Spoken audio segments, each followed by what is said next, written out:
because of 1, 2, 3. So if you justify, you're not sincere. That's not going to be an effective apology. It's not going to come through to the other party as if you are truly sorry and you're admitting your mistake. So no justification, no conditions. It has to come from the heart. Yeah? So again, just to make sure this is understood. So you have to listen without judgment to the other party telling you how they feel.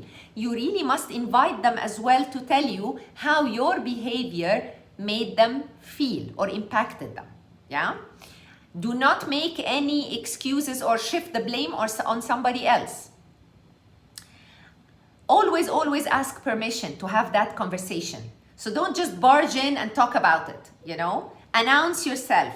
Make a request to actually talk about it or discuss the issue with the person. Sharing the rationale why you did things is a big no. So do not share, do not justify. Just say sorry, say the behaviors that you've done, and invite the person to tell you how that made them feel. And then always use the word sorry, not I apologize. Okay? يعني كلمة فعلا أنا آسف. إحنا دي شوية it doesn't really exist in the Arabic language in that sense. بس بالإنجليش apologize is different from sorry. We want to use the word sorry. And don't use if you do this, I'll do that. El barter agreement that does not work under the apology. Okay? لأنه again you're setting conditions. We don't want to do that. Right? So this is how to create an effective apology. So, any question here so far, or shall we move on to act, the last leg of the process? Are we good? Yeah? Okay, cool. So, the last step is acting, because if you have acknowledged what you've done wrong and you've actually given a very effective apology, and you haven't acted on that, and you haven't kind of, drawn a roadmap for the future, then this stays here as a thought. There's no action. So again, you're not credible. So it's very important here to move this into the action space. And this is what I'm gonna do about that moving forward.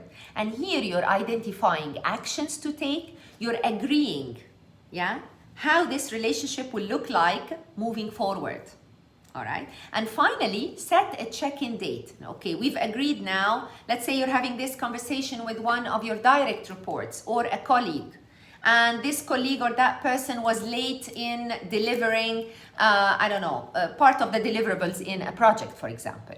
So moving forward, we're going to commit to 1, 2, 3. Okay? And I'm going to check in with you in a month's time. You can set any milestone you want based on the context, where you sit again and see where you are from those commitments you agreed to. Okay? Are we cool with that? Without this is just an intention. النوايا طيبة وجميلة بس إن ما خرجتش لحيز الأفعال, it remains as a thought. Okay? So this is a very coaching approach here. We set a plan, and then this plan has to go into action with follow-up steps. Cool. Any question here? We're gonna watch Bella now use the model, and then we'll discuss it and then go on a break. Cool?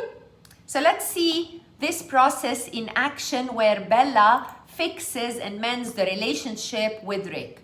Please use page 22 to capture your thoughts here on how Bella first acknowledged. I want you to note this down. How did she apologize to Rick, and how did she move